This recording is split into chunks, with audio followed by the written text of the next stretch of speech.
It's a beautiful day, so we are outside. Prophetic Healing Ministry is outside today. I brought y'all outside with me under the umbrella. It is hot and sunny, and we it's sunny over here. It's sunny. It's hot. We got the fire God over here. The fire God is here. So God had brought me back with another message. This is a kingdom marriage message. This is about the book of Esther. I'm gonna read the part where a lot of you may be going through right now because your spouse is entangled with someone else, which is normal in life. Not everyone is single. Not everyone is in the world, you know, not everyone that is in the world is by themselves.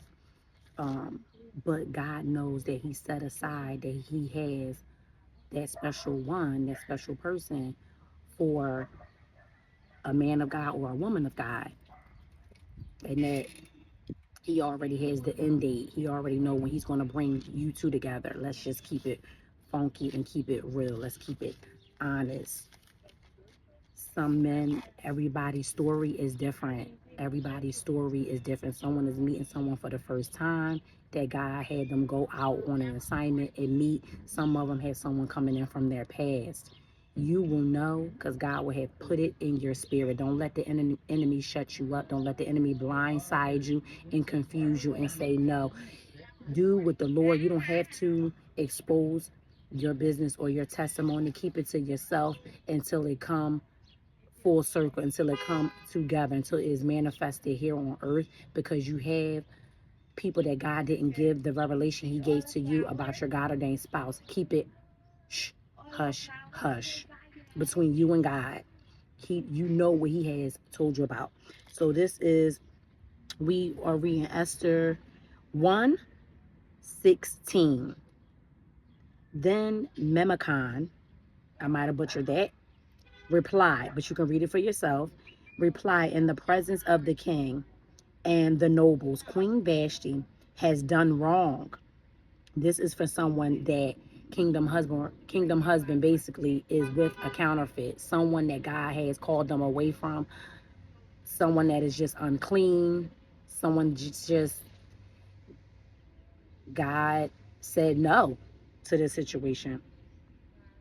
Um, that Queen Vashti has done wrong, not only against the king, but also against all the nobles. This is all the people and the peoples of all the provinces of King Xerxes.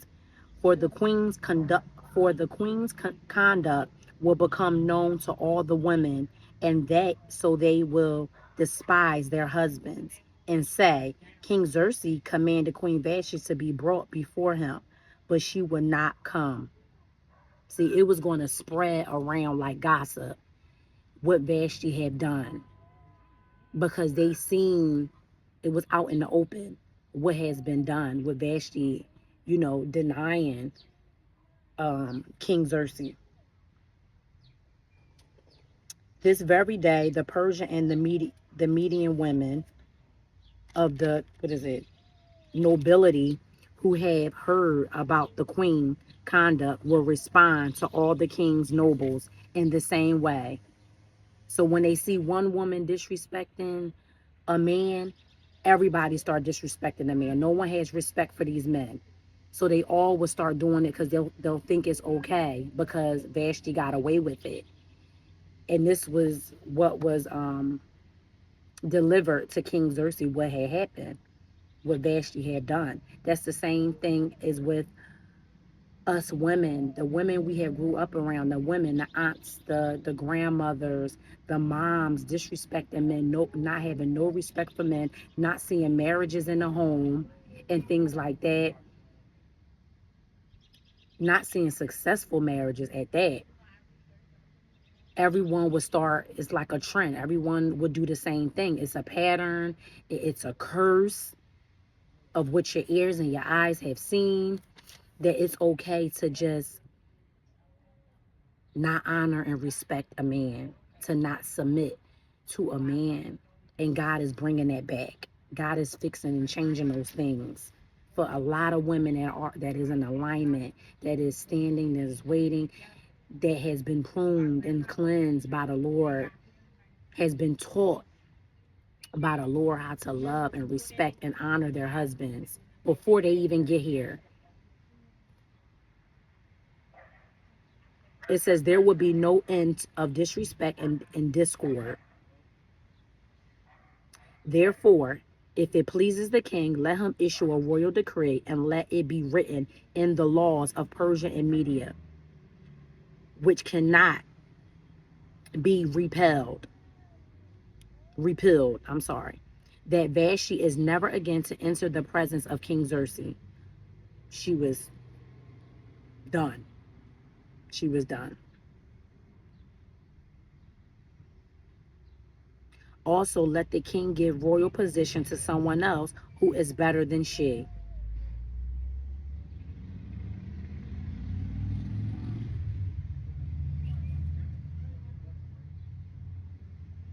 That's it.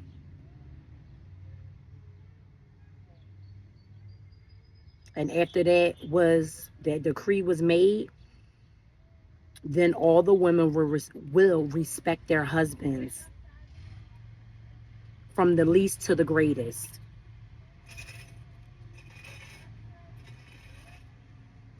And then it says the king and his nobles were pleased with this advice. So the king did as Memucan proposed. He sent dispatches to all parts of the kingdom, to each province in its own script, and to each people in their own language, proclaiming that every man should be ruler over his own household. Every man should be ruler over his own household using his native tongue. And that's it. That's what the Lord is saying. That the women, there will be none. You will be removed. There's always a counterfeit. And you have the real, and then you have the counterfeit. The one that does not follow the regulations and the rules and God commands and laws, that does not have a covering at all. They are not covered by God at all. They are not reading their word at all. They go and do whatever they want to do. Like Vashti, she did whatever she wanted to do. And her spot got moved so that another woman would disrespect a man again. We are not to disrespect our husbands, lady. That's not what God has taught us. Soft and gentle. God has taught us the soft, gentle, quiet spirit. And that is what will win the soul of your kingdom spouse back to God.